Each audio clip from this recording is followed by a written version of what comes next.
Le Livre du ciel, tome 17, 25 juillet 1924.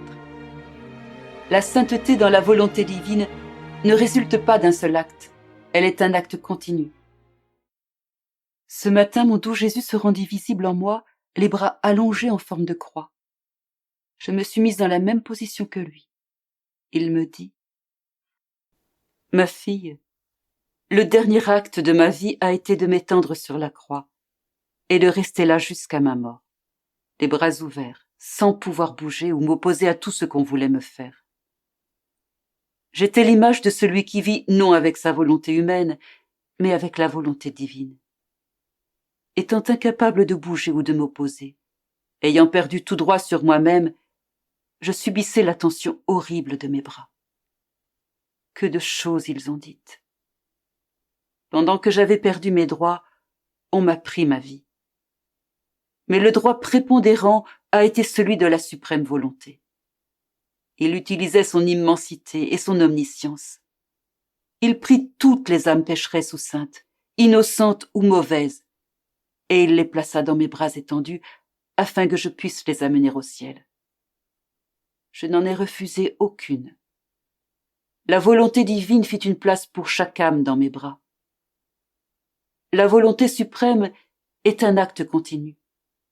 Ce qu'elle a fait une fois, elle ne cesse jamais de le faire. Mon humanité est au ciel et elle n'est pas sujette à la souffrance. Elle continue de chercher des âmes agissant uniquement dans la volonté divine. Elles ne refusent rien à Dieu et sont disposées à perdre tous leurs droits au profit de ceux de ma volonté. Mon humanité veut placer toutes les âmes pécheresses ou saintes, innocentes ou mauvaises, dans les bras de ces âmes. Celles-ci se prêtent à s'étendre dans ma volonté dans le but de continuer ce que mes bras étendus sur la croix ont fait. Voilà pourquoi je suis étendue en toi, afin que la volonté suprême puisse continuer son action d'amener toutes les âmes dans mes bras. La sainteté n'est pas réalisée par un seul acte, mais par la succession de nombreux actes. Un seul acte ne forme ni la sainteté, ni la perversité.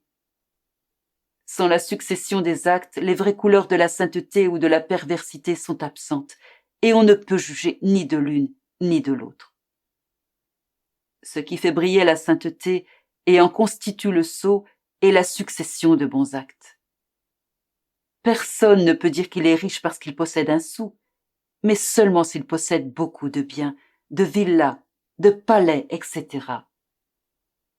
La sainteté est le résultat de beaucoup de bons actes, de sacrifices, d'actes héroïques, bien qu'elle puisse connaître des périodes creuses.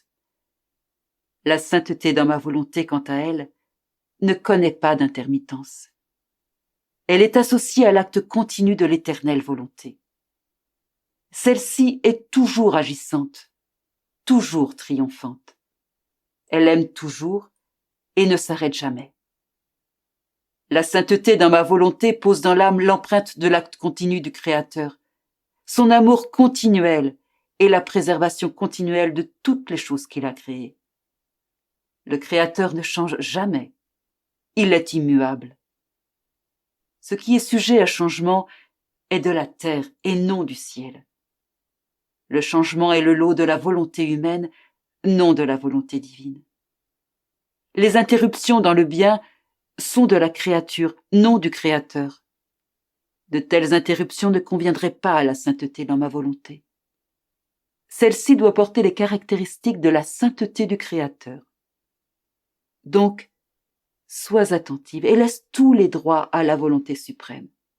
Alors je formerai en toi la sainteté dans ma volonté.